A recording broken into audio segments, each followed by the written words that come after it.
Leviticus 25 from verse 47. Suppose a foreigner or temporary resident becomes rich while living among you. If any of your fellow Israelites fall into poverty and are forced to sell themselves to such a foreigner or to a member of his family, they still retain the right to be bought back even after they have been purchased. They may be bought back by a brother, an uncle, or a cousin. In fact, anyone from the extended family may buy them back. They may also redeem themselves if they have prospered. They will negotiate the price of their freedom with the person who bought them. The price will be based on the number of years from the time they were sold until the next year of Jubilee, whatever it would cost to hire a worker for that period of time. If many years still remain until the Jubilee, they will repay the proper proportion of what they received when they sold themselves. If only a few years remain until the year of Jubilee, they will pay a small amount for their redemption. The foreigner must treat them as workers hired on a yearly basis. You must not allow a foreigner to treat any of your fellow Israelites harshly. If any Israelites have not been bought back by the time the year of Jubilee arrives, they and their children must be set free at that time. For the people of Israel belong to me. They are my servants, whom I brought out of the land of Egypt. I am the Lord your God. Do not make idols, or set up carved images, or sacred pillars, or sculptured stone in your land, so you may worship them. I am the Lord your God. You must keep my Sabbath day of rest, and show reverence for my sanctuary. I am the Lord. If you follow my decrees, and are careful to obey my commands, I will send you the seasonal rains. The land will then yield its crops, and the trees of the field will produce their fruits. Your threshing season will overlap with the grape harvest, and your grape harvest will overlap with the season of planting grain. You will eat your fill and live securely in your own land. I will give you peace in the land, and you'll be able to sleep with no cause for fear. I will rid the land of wild animals and keep your enemies out of your land. In fact, you will chase down your enemies and slaughter them with your sword. 5 of you will chase 100, and 100 of you will chase 10,000. All your enemies will fall beneath your sword. I will look favorable upon you, making you fertile and multiplying your people. I will fulfill my covenant with you. You will have such a surplus of crops that you will need to clear out the old grain to make room for the new harvest. I will live among you, and I will not despise you. I will walk among you. I will be your God, and you will be my people. I am the Lord your God, who brought you out of the land of Egypt, so you would no longer be their slaves. I broke the yoke of slavery from your neck, so you can walk with your heads held high. However, if you do not listen to me or obey all these commands, and if you break my covenant by rejecting my decrees, treating my regulations with contempt, and refusing to obey my commands, I will punish you. I will bring sudden terrors upon you, wasting diseases and burning fevers that will cause your eyes to fall and your life to ebb away. You will plant your crops in vain because your enemies will eat them. I will turn against you, and you will be defeated by your enemies. Those who hate you will rule over you, and you will run even when no one is chasing you. And if, in spite of all this, you still disobey me, I will punish you 7 times over for your sin. I will break your proud spirit by making the skies as unyielding as iron and the earth as hard as bronze. All your work will be for nothing, for your land will yield no crops, and your trees will bear no fruit. If even then you remain hostile towards me and refuse to obey me, I will inflict disaster on you 7 times over your sin. I will send wild animals that will rob you of your children and destroy your livestock. Your numbers will dwindle, and your roads will be deserted. And if you fail to learn the lesson and continue your hostility towards me, then I myself will be hostile towards you. I will personally strike you with calamity 7 times over for your sin. I will send armies against you to carry out the course of the covenant you have broken. When you run to your town for safety, I will send a plague to destroy you there, and you'll be handed over to your enemies. I will destroy your food supply, so that 10 women will need only one oven to bake bread for their families. They will ration your food by weight, and though you have food to eat, you will not be satisfied. If in spite of all this you still refuse to listen and still remain hostile towards me, then I will give full vent to my hostility. I myself will punish you 7 times over for your sin. Then you will eat the flesh of your own sons and daughters. I will destroy your pagan shrines and knock down your places of worship. I will leave your lifeless corpse piled on top of your lifeless idols, and I will despise you. I will make your cities desolate and destroy your places of pagan worship. I will take no pleasure in your offerings. That should be a pleasing aroma to me. Yes, I myself will devastate your land, and your enemies who come to occupy it will be appalled at what they see. I will scatter you among the nations and bring out my sword against you. Your land will become desolate, and your city will lie in ruins. Then at last the land will enjoy its neglected Sabbath years, as it lies desolate while you are in exile in the land of your enemies. Then the land will finally rest and enjoy the Sabbath it missed. As long as the land lies in ruin, it will enjoy the rest you never allowed it to take every 7th year while you lived in it. And for those of you who survive, I will demoralize you in the land of your enemies. You will live in such fear that the sound of a leaf driven by the wind will send you fleeing. You will run as though fleeing from a sword, and you will fall even when no one pursues you. Though no one is chasing you, you will stumble over each other as though fleeing from a sword. You will have no power to stand up against your enemies. You will die among the foreign nations and be devoured in the land of your enemies. Those of you who survive will waste away in your enemies' land because of their sins and the sins of their ancestors. But at last my people will confess their sins and the sins of their ancestors for betraying me and being hostile towards me. When I have turned their hostility back on them and brought them to the land of their enemies, then at last their stubborn hearts will be humbled and they will pay for their sins.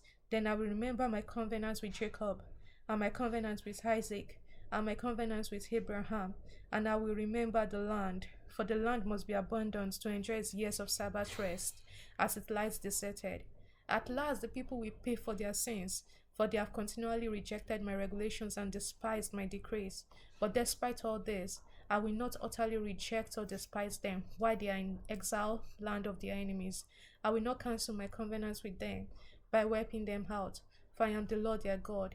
For their sake I will remember my ancient covenant with their ancestors, whom I brought out of the land of Egypt in the sight of all the nations, that I may be their God.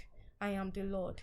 These are the decrees, regulations, and instruction that the Lord gave through Moses on Mount Sinai as evidence of the relationship between himself and the Israelites. The Lord said to Moses, "Give the following instruction to the people of Israel. If anyone makes a special vow to dedicate someone to the Lord by paying the value of that person, here's the scale of values to be used. A man between the ages of 20 and 60 is valued at 50 shekels of silver, as measured by the sanctuary shekel. A woman of that age is valued at 30 shekels of silver. A boy between the age of 5 and 20 is valued at 20 shekels of silver. A girl of that age is valued at 10 shekels of silver. A boy between the ages of 1 month and 5 years is valued at 5 shekels of silver. A girl of that age is valued at 3 shekels of silver. A man older than 60 is valued at 15 shekels of silver. A woman of that age is valued at 10 shekels of silver. If you desire to make such a vow, but cannot afford to pay the required amount, take the person to the priest. He will determine the amount for you to pay based on what you can afford. If your vow involves giving an animal that is acceptable as an offering to the Lord, any gift to the Lord will be considered holy. You may not exchange or substitute it for another animal, neither a good animal for a bad one, nor a bad animal for a good one.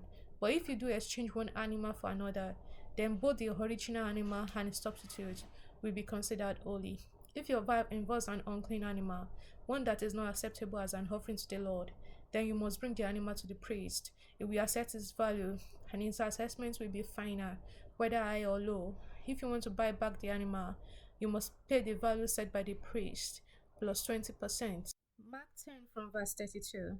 Then the disciples were now on the way up to Jerusalem, and Jesus was walking ahead of them. The disciples were filled with awe, and the people following behind were overwhelmed with fear. Taking the 12 disciples aside, Jesus once more began to describe everything that was about to happen to him. "Listen," he said, "we are going up to Jerusalem, where the Son of Man will be betrayed to the leading priests and the teachers of religious law. They will sentence him to die and hand him over to the Romans. They will mock him, spit on him, flog him with a whip, and kill him. But after 3 days he will rise again. Then James and John, the son of Zebedee, come over and spoke to him. Teacher, they said, we want you to do us a favor. What is your request? He asked. They replied, when you sit on your glorious throne, we want to sit in places of honor next to you, one on your right and the other on your left. But Jesus said to them, you don't know what you are asking. Are you able to drink from the bitter cup of suffering I am about to drink? Are you able to be baptized with the baptism of suffering I must be baptized with? Oh, yes, they replied, we are able. Then Jesus told them, you will indeed drink from my bitter cup and be baptized with my baptism of suffering. But I have no right to say who will sit on my right or my left. God has prepared those places for the ones he has chosen. When the 10 other disciples heard what James and John had asked, they were indignant. So Jesus called them together and said, you know that the rulers in this world lord it over their people, and officials flaunt their authority over those under them. But among you, it will be different. Whoever wants to be a leader among you must be your servant, and whoever wants to be first among you must be the slave of everyone else. For even the Son of Man came not to be served, but to serve others, and to give his life as a ransom for many. Then they reached Jericho, and as Jesus and his disciples left town, a large crowd followed him. A blind beggar named Bartimaeus, son of Timaeus, was sitting beside the road. When Bartimaeus heard that Jesus of Nazareth was nearby, he began to shout, Jesus, Son of David, have mercy on me.